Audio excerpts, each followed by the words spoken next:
자, 안녕하세요. 토지투자상담사입니다. 자, 오늘은 땅값 3승 법칙으로 본 새만금이라는 주제를 가지고서 이야기해 보도록 하겠습니다. 자, 땅값 3승 법칙. 사실 법칙이라는 이야기를 쓰면 안 돼요. 자, 1 더하기 1은 2가 되는 게 법칙인데, 자, 땅은요, 입지에 따라서 아니면 용도지역, 어떤 개발 계획, 어떤 규모, 인구 이런 거에 따라서 많이 달라져요. 그렇기 때문에 법칙이라는 얘기를 쓰면은 사실 안 되는데, 우리가 보편적으로 예를 들어서 신도시를 만든다거나 아니면 공항, 항만, 도로 이런 것들을 만들 때 보편적으로 3배씩 해서 총 27배가 오른다 이런 내용이에요. 보편적으로 이렇게 가격이 형성이 된다라는 걸 보셔야 되는 것이지, 내 땅이 몇 년 후에 얼마가 됩니까? 몇 배 오릅니까? 이렇게 물어보면 몇 배 오릅니다 라고 얘기할 사람은 한 명도 없어요.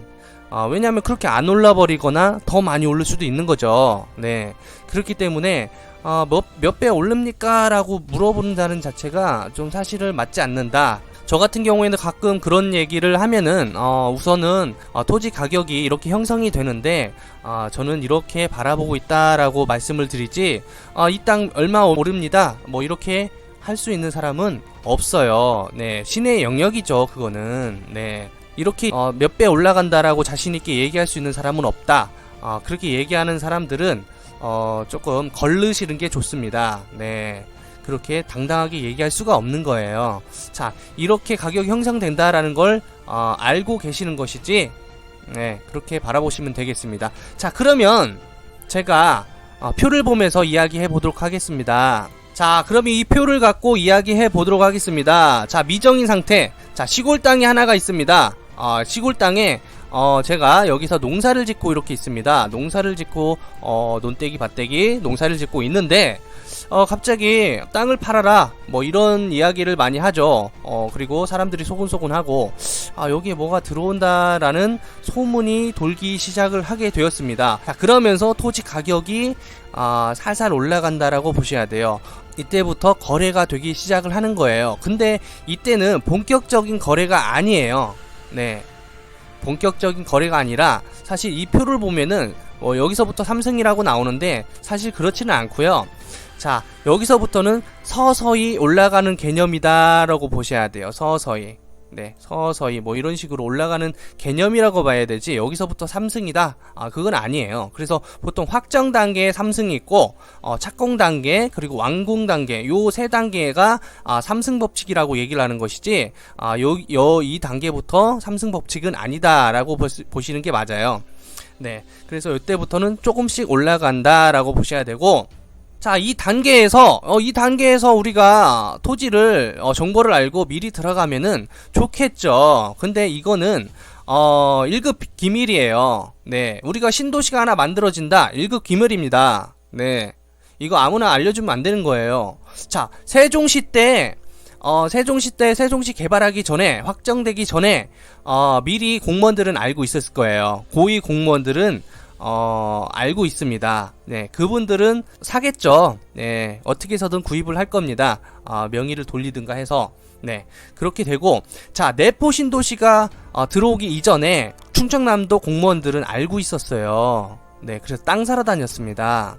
그리고 땅 사라고 권유도 했었고요. 네, 이처럼 세종시도 그렇고 내포신도시도 그랬고, 고위 공무원들은 다 알았어요. 그리고 발표하기 전에, 확정되기 전에 일반 공무원들도 많이 알았다. 네, 이렇게 바라보시면 되겠습니다. 자, 그리고 이 상태에 있다가 확정이 딱 돼버리면요, 이때부터가 본격적인 상승장이에요. 이때부터가 아니라, 지금 표는 이때부터 이렇게 3배 올라간다는 식으로 나오는데, 이때부터는 많은 사람들한테 알려지지 않았기 때문에 이때부터는 거래가 조금씩 되고 가격이 살살살 올라가는 개념이지, 이때부터 갑자기 폭등이 오고 이때는 아니에요. 자, 정부가 발표가 돼요. 이쪽에 신도시가 만든다. 자, 이쪽에 국가산업단지를 만들어서 이쪽에 많은 기업들을 유치한다 라고 하면, 이렇게 발표 딱 하는 순간 매스컴을 타고 뉴스가 나오는 거죠. 그러면서 폭등을 하는 거예요. 이때부터가 폭등이에요. 네, 이때부터가 아니고, 네, 그렇게 알아주시면 되겠고요. 자, 이때부터 한다. 자, 올라간다. 올라가기 시작한다. 이때부터 싸재기를 시작하죠. 네, 그러면서 가격이 쫙 올라가다 또 잠잠해요. 자, 이 기간이 뭐 예를 들어서 2, 3년 정도 걸릴 수도 있어요. 이 기간 확정해서 착공 단계까지 2, 3년 정도 보통 걸리거든요. 자, 우리가 이따가 제가 계획을 좀 보여드릴 텐데 뭐 도시 개발이든 뭐 공항 개발이든 뭐 도로 개발이든 한 단계 한 단계 넘어갈 때마다 보통 1년이나 2년 정도가 걸려버려요. 네. 조사를 해야 되기 때문에 타당성이 있는지 없는지 뭐 예를 들어서 뭐 지질 조사라든가 환경 영향성 검토라든가 문화재 뭐 검토라든가 예를 들어서 그런 것들이 있기 때문에 기간이 있어요. 물론 짧게도 걸리겠지만 큰 사업들은 좀 길게 걸린다 라고 보시면 되겠습니다. 1년, 2년, 3년 이 정도 보통 걸려요. 자, 여기서부터는 보합 상태예요. 보합 상태에 있다가 이제 착공이 들어가고, 자, 착공한다고 발표하면서 또 가격이 올라가기 시작을 한단 말이에요. 네, 이때부터는 굴삭기라든가 뭐 이런 것들이 많이 움직이면서 눈에 보이는 시점이죠. 가시화되는 시점이기 때문에 이때부터 막 올라간단 말이에요. 네, 이때부터 막 올라간다가 한창 착공하고 뭐 이렇게 하면서 이렇게 어느 정도 가격이 올라가 버리면 또 멈춰버려요. 자, 수요자들이 또 이때부터는 또 멈춰버린단 말이에요. 네. 사실 근데 멈추진 않아요.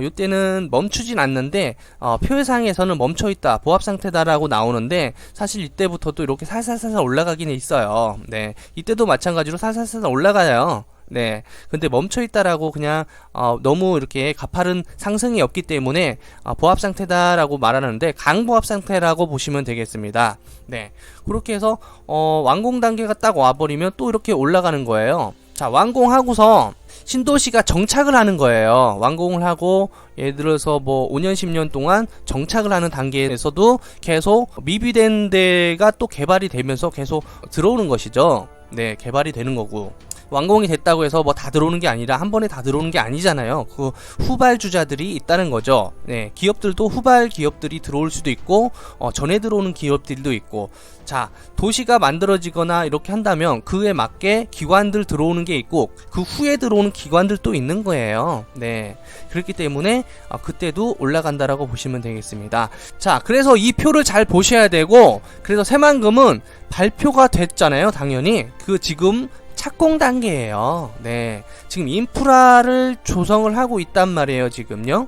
자, 여기서부터 제대로 올라간다고 그랬어요. 여기는 이제 살살살살 올라가다가 여기서부터 제대로 올라가는데 이미 땅값은 조금 올라갔어요. 네, 지금 이만큼 올라갔잖아요. 그런데 앞으로 2단계가 남았다는 거예요. 2단계가. 네, 2단계가 남았고, 여기처럼 시간이 여기는 약 10년 정도를 보고 있어요.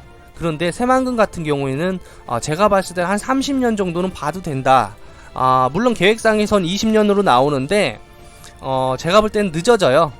늦어지고, 여기도 마찬가지로 이 단계에서도 있기 때문에 한 30년 보셔도 돼요. 자, 이 단계 완공하면서도 한 번 더 올라가잖아요. 그래서 한 30년을 보시고 새만금은 투자하셔도 돼요. 네, 그리고 많은 것들이 있기 때문에 괜찮다라고 보셔야 돼요.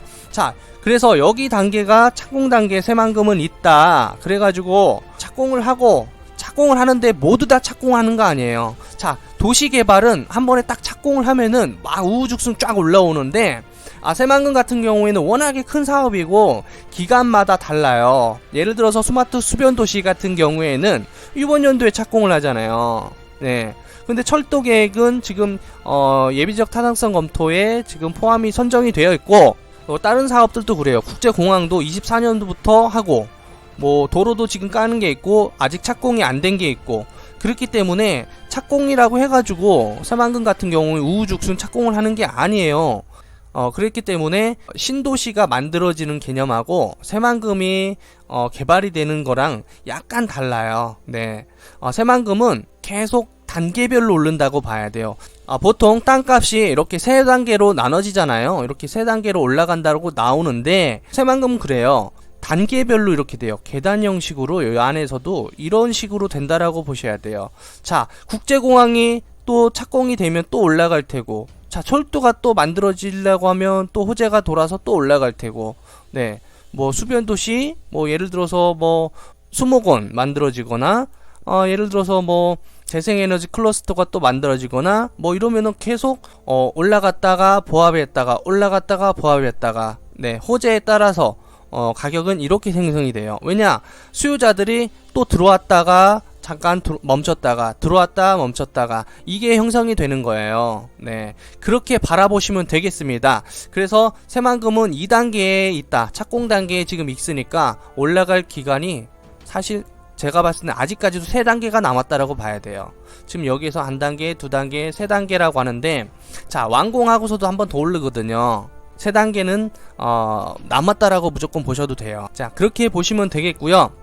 자, 그럼 어떤 개발이든 계획이라는 게 있어요. 계획대로 실행을 하게 되어 있습니다. 자, 조사도 하고 타당성이 있는지 없는지 보고 이게 사업이 타당성이 있다라고 하면은 사업을 하는 거예요. 자, 어떤 사업이든 다 똑같아요, 그건요. 자, 그러면 개발 절차에 대해서 한번 보도록 할게요. 자, 그러면 새만금 국제공항이 어디까지 왔느냐? 네, 먼저도 말씀을 드렸죠. 자, 예비 타당성 조사를 면제를 시켜버렸어요. 대통령께서 면제시켜버리고 지금 기본계획 용역 수립에 들어갔어요. 자, 그리고 실시 설계가 나오고 승인이 나오면 착공이에요. 자, 수용 절차가 필요가 없어요. 매립지에다 만드니까. 자, 그리고 준공이란 말이에요. 그러면 꽤 많이 왔어요. 자, 우리가 계획에서 굉장히 중요하게 보는 게 자, 2단계예요. 2단계 예비 타당성 조사라는 게 있는데 자, 국가에서 300억 원이 넘는 국가 돈이 들어가게 되면 예비 타당성 조사를 하게 되어 있어요. 기재부에서 하는 건데 이게 국가에서 돈을 내려주기 위해서는 이게 타당성이 있는지 없는지 기재부에서 한번 또 조사를 하는 거예요. 근데 이걸 면제를 시켜버렸으면요 돈을 무조건 내려준다. 네, 타당성이 있는지 없는지 조사를 하는 건데 타당성이 자 있다라고 무조건 타당성이 있다라고 봐버린 거예요. 자, 그래서 이 다음부터는 불과 몇 년 안 걸린다고요. 용역이 나오고 예를 들어서 이게 1년이 걸린다. 1년 보통 1년 정도 걸리거든요. 그리고 실시 설계 또 1년 걸린다. 그리고 뭐 수용하고 보상하는데 뭐 예를 들어서 1년 걸린다. 근데 새만금 같은 경우에는 이게 필요가 없다고 그랬죠. 네. 그래서 우선 기본적으로 한 3년 정도만 기다려주면 착공한다라고 봐야 돼요. 그래서 새만금 국제공항이 23년도 아니면 24년도에 착공한다고 얘기를 하는 거예요. 네, 그렇게 바라보시면 되겠고요. 자, 그러면 제가 땅값 상승 법칙이 알려드렸는데 자, 그러면 이거랑 연결을 시켜봐야 돼요. 이 계획들하고 연결을 시켜야 돼요. 자, 땅값 상승 법칙하고 이거랑 같은 거예요. 어떻게 보면. 네, 이것도 개발을 하기 위해서 이런 계획들을 잡아놓은 거잖아요. 계획 단계랑 실행 단계로 잡아놨다고 했죠. 자, 이 계획 단계는 여기고 실행 단계가 여기라고 했어요. 네, 계획 단계, 실행 단계. 네, 이렇게 바라보시면 되겠습니다. 자, 그러면 예비적 타당성 검토가 통과가 된 게 굉장히 많아요. 새만금 같은 경우에는. 그러면 몇 년 안에 다 착공한다고 봐야 돼요. 그럼 땅값 상승 법칙에서 착공할 때 가격이 막 올라간다고 그랬잖아요. 이슈화가 된단 말이에요. 새만금은 지금 예비 타당성 검토가 통과가 된 게 많고 면제가 된 게 국제공항이 면제가 됐단 말이에요. 그럼 머지않아 2-3년 후에는 다 착공한다고 봐야 돼요. 그러니까 땅값 상승은 무조건 돼요. 폭등이 와요. 안 온다라고 생각하면 안 돼요. 무슨 여기가 개발이 안 되냐고 얘기하면 투자하지 마세요. 그런 분들은 투자하시면 안 돼요. 예. 뭐 이렇게 벌써 지금 다 나와 있는데 이건 옛날에 다 있었던 얘기예요. 옛날에 어떤 개발이든 다 이런 계획들이 있었고 이런 계획들에 의해서 개발을 했단 말이에요. 그런데 지금 이 단계까지 오고 자본들이 지금 여기에 새만금에 몰려오고 있는데 안 된다라고 생각하면 자, 세종시가 개발이 된다고 했는데 안 됐나요? 물론 이게 삐그덕 거릴 수 있어요. 뭐 된다 안 된다 뭐 정치권에서 문제가 있을 수 있는데 근데 이거 국가사업이에요. 국가사업은 제가 먼저 말씀을 드렸죠. 될 가능성이 훨씬 높다고. 자, 취소될 가능성보다 계획대로 될 가능성이 되게 높아요. 국가계획은요 함부로 취소가 안 돼요. 그래서 여기 같은 경우는 또 특별법으로 지금 지정이 된 게 2개가 있고 새만금 특별법하고 잼버리 특별법이 2개가 있어요. 그래서 여긴 무조건 돼요. 자, 새만금 개발청이라는 게 만들어져 있고요. 개발공사라는 게 만들어져 있어요. 자, 이런 곳이 있나요? 없어요. 이런 곳은 눈 씻고 찾아보세요. 있나 없나. 여기는 무조건 개발이 된다 라고 보셔야 돼요. 자, 그러면 새만금이 예비적 타당성 조사가 통과가 된 게, 자, 어떤 것들이 있고, 몇 년 안에 다 착공을 하게 되어 있어요. 그렇기 때문에 그런 것들을 좀 알려드릴 거고, 그리고 사업들이 지금 어떤 게 추진이 되고 있는지 한번 보도록 하겠습니다. 자, 여기서 보니까 기재부 새만금항 인입철도건설 예비 타당성 조사 대상 선정. 자, 예비 타당성 조사 대상이 선정이 됐기 때문에 이게 통과가 되면 이제 철도가 이렇게 돼야 해서 인입철도가 만들어지는 것이죠. 자, 요게 기다리고 있다라고 보시면 되겠습니다. 자, 철도, 네, 빨리빨리 보도록 하겠습니다. 자, 새만금 국제공항 미래 상용차 산업 예타 면제 확정. 자, 이게 문재인 대통령께서 예비 타당성 조사 면제를 시켜둔 게 이렇게 많이 있어요. 그래서 새만금 같은 경우에는 국제공항하고 미래 상용차 산업 예타 면제를 확정을 시켜줬습니다. 미래 상용차 산업을 또 면제를 시켰죠. 자, 이거 같은 경우에는 타당성 조사를 면제를 시키면서 2천억 정도 규모의 새만금에다가 상용차 산업 생태계를 구축한다 라고 보시면 되겠습니다. 그래서 전기 자동차 클러스터를 만드는 게 또 새만금이잖아요. 요런 것들을 국가에서 새만금에다가 집중 육성을 하겠다라고 보시면 되겠습니다. 자, 요것도 예타가 면제가 됐기 때문에 곧 착공을 한다라고 보셔야 되겠습니다. 새만금 수변도시 조성 속도 낸다 예타 통과. 자, 예타 통과가 수변도시가 됐어요. 이건 면제가 아니라 통과를 시켰습니다. 타당성이 있다. 자, 그래서 이번 연도 말에 착공을 하겠다라고 나온 거예요. 네, 예타가 통과가 되고 이제 착공하는 거죠. 이거 같은 경우는 굉장히 좀 빠르게 착공을 하는 것이죠. 네, 속도를 굉장히 빠르게 낸다라고 보시면 되겠습니다. 자, 이렇게 됐고요. 자, 그리고 새만금 가력도 선착장 2배 확장해서 정부 예타 통과 2020년도 준공 목표로 1012억원 투자 이렇게 써져 있지요. 이게 사진을 보니까 가력 선착장이잖아요. 이게 가력도 항이에요. 이거를 규모를 확장하기 위해서 1012억원을 여기에다가 확장 공사를 하겠다라고 했습니다. 정부 예타 통과가 됐기 때문에 이것도 공사가 좀 있으면 한다라고 보셔야 되겠습니다. 자, 새만금의 대단위의 국립수목원 들어선다. 자, 이게 수목원이잖아요. 네, 국립수목원. 네, 이게 총 공사비가 1,530억 원이 투입이 되는 거예요. 네, 그리고 이것도 예타가 통과가 됐어요. 자, 기본계획 지금 수립의 용역에 들어갔는데 이렇게 많이 예타가 통과가 됐습니다. 자, 그래서 새만금은 지금 대기하고 있는 것들이 굉장히 많다라고 보셔야 되겠습니다. 자, 그러면 지도를 보면서 최종 브리핑 해 보도록 할게요. 자, 여기가 새만금 신항이잖아요. 이게 지금 공사를 축조 공사를 하고 있어요. 이게 1단계, 2단계 해가지고 총 약 한 3조 원 정도를 투입을 해가지고 신항을 만드는 거예요. 이 규모가 엄청나게 크단 말이에요. 네. 그리고 새만금 스마트 수변 도시가 아까 예타가 통과가 돼가지고 요번 연도 말에 착공을 한다라고 했고, 자, 도로를 만들고 있잖아요. 자, 도로는 지금 요번 연도 말에 완공을 하겠다라고 했어요. 자, 남북 이축 도로도 공사를 하고 있단 말이에요. 이것도 마찬가지로 아까 그런 계획들이 걸쳐서 만들어지는 거예요. 네. 자, 그리고 여기도 새만금 산업단지잖아요. 국가산업단지로 됐는데 여기도 상용차 클러스터를 만들겠다라고 해가지고 여기도 지금 활발히 움직이고 있고요. 자, 국제공항은 여기잖아요. 자, 여기 면제가 됐고요. 예타 면제가 됐고, 자, 새만금 수목원이 여기다 만드는데 609죠. 여기다가 만드는 거죠. 네. 여기도 예타가 통과가 됐고, 자, 가력도항 여기 가력선착장 여기도 예타가 통과가 됐고, 자, 여기는 세계 잼버리 부지잖아요. 네, 여기는 세계 잼버리 부지인데 이게 23년도에 잼버리를 하게 된단 말이에요. 그러면서 이것도 굉장한 이슈화가 될 겁니다. 그리고 잼버리가 끝나고서 이 부지는 다시 관광용지로 환원을 한다라고 보시면 되겠습니다. 일부는 청소년들이 수련할 수 있게끔 남겨두고 나머지는 관광용지로 환원이 된다라고 보시면 되겠습니다. 자, 그리고 국제 업무 용지가 또 이렇게 순환링을 거쳐서 국제 업무 협력 용지가 이 근방에 있어요. 네, 스마트 수변 도시가 있고, 네. 자, 이렇게 해서 이런 것들을 다 만들어낸다고요. 네, 산업단지, 공항, 네, 수목원, 네. 자, 새만금은 지금 굉장히 활발하게 움직이고 있어요. 예, 예비 타당성 조사가 통과가 된 게 지금 몇 개예요? 4개인가요? 네, 5개인가요? 네, 엄청 많아요. 엄청 많기 때문에 앞으로 공사할 것들이 엄청 많다.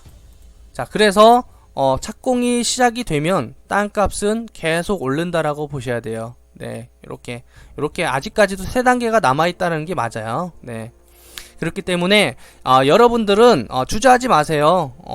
네, 주저하지 마시고 무조건 투자하시면 돼요. 대신에 구입을 잘 하셔야죠. 네, 시세 파악 잘 하시고요. 왜냐하면 시세 파악을 못 하시면 안 돼요. 시세 파악은 가장 기본 중에 기본입니다. 비싸게 살 수는 없잖아요. 네, 그렇다고 해서 싼 건 없어요. 예, 왜냐하면 호가는 높아지니까 시세보다는 과거 사례, 과거에 거래됐던 것들보다는 약간 비쌀 거다라고 보시는 게 맞아요. 그렇다고 해서 뭐 너무 터무니없이 가격을 주고 사시면 안 되겠죠. 네, 그래서 시세 파악은 철저히 하셔야 돼요. 자, 가장 기본 중에 기본입니다. 그걸 못 하시면 안 돼요. 그리고 마지막으로 제가 한 가지 더 말씀을 드리고 싶은 게 있어요. 자, 제가 하서면권을 좋아한다고 했잖아요. 하서면이 이렇게 해서 예를 들어서 이렇게 됐어요. 섭불산을 주변으로 해서 제가 좋아한다고 했어요. 인접지에 개발계획도 많고 인접지고 도로도 뚫리고요. 자, 배우도시 신배우도시도 이쪽에 잡힐 가능성이 높다라고 했어요. 자, 근데 여기만 좋은 건 아니에요, 사실이요. 제가 여기만 좋다고 그래가지고 여기만 좋은 게 아니고 투자로 봤을 땐 여기가 1순위다 라고 제가 생각을 하는 것이지, 여기만 좋고 다른 데는 안 좋다라고 보시면 안 돼요. 자, 상서면도 좋아요. 자, 상서면이 여기잖아요. 자, 상서면도 괜찮다. 네, 여기만 좋은 게 아니고, 자, 물론 뭐 도로가 남북 삼축도로가 이렇게 해서 이렇게 뚫리면 물론 가격이 올라가는 게 맞아요. 네, 그렇기 때문에 이런 데도 당연히 투자 가치로서는 괜찮다라고 보는 게 맞아요. 예, 부안군청도 마찬가지로 좋다라고 보시는 게 맞아요. 왜냐면 부안군청도 마찬가지로 지금 도시로 되어 있잖아요. 네, 기반시설이 깔려 있기 때문에 우선 인구가 이쪽으로부터 몰리는 게 맞아요. 우선 기본적으로. 그리고 도시를 확장하는 게 맞고요. 네, 이런 부분들은 맞습니다. 그런데 우리가 봤을 때 신도시라든가 배후도시, 크게 들어갈 곳이 어딘가가 굉장히 중요하거든요. 저는 이쪽으로 들어온다고 봐요. 네, 그래서 의복리, 청오리, 돈지 배후도시 지역이라고 하는데, 이 근방, 제가 볼 땐 이 근방 중에서도 굉장히 좀 크게, 예를 들어 100만 평 정도 면적 정도로 해서 이쪽에 들어오지 않을까, 배후도시는 이쪽으로 해서 크게 잡히지 않을까라고 보고요. 우선 잡혀있죠. 네. 그리고 이거 갖고 안 되기 때문에 더 잡아야 된다. 그래서 신배후 용지 같은 경우에도 남북 이축도로를 해서 이쪽하고 동서 삼축도로 해서 반경 2km 정도 제가 잘 보라고 했잖아요. 네, 이 근방에 제가 볼 땐 또 만들어진다라고 봐요. 네, 그래서 인접지 쪽으로 그런 것들이 많이 들어온다라고 보는 게 맞고요. 네, 물론 다른 곳이 개발이 안 된다는 게 아니고요. 그렇기 때문에 다른 곳이 안 좋다라는 게 아니에요. 네, 1순위 지역이 여기다. 근데 차선책으로 우리가 가격이 너무 많이 올라가 버리면 투자 세력이 그 다음 곳으로 가요. 네, 조금 싸면서 괜찮은 지역으로 간단 말이에요. 그래서 2순위 지역, 예를 들어서 뭐 이런데 2순위 지역으로 제가 봤을 땐 들어가시는 게 맞아요. 1순위가 꼭 1순위만 고집할 필요는 없다라고 보시는 거죠. 그래서 1순위 지역, 2순위 지역 이렇게 보시는 게 맞고, 그리고 또 3순위 지역이라고 해서 그런 데까지는 저는 잘 안 봐요. 그런데 뭐 예를 들어 백산면이라든가 뭐 다른데 거기까지, 물론 여기도 뭐 될 수도 있겠지만 우리가 봤을 땐 좋은 곳이 좋은 거예요. 비싸더라도 좋은 곳이 좋은 거예요. 그렇기 때문에 너무 뭐 3순위 지역까지 막 보신다라고 해서 싸다고 막 들어가시는 분들이 있는데, 저는 1순위, 2순위 지역까지만 보시라고 말씀을 드리고 싶습니다. 자, 오늘은 여기까지 할 거고요. 궁금한 사항 있으시면 언제든지 연락 주시고요. 좋으셨다면 좋아요, 구독 눌러주시기 바라겠습니다. 고맙습니다.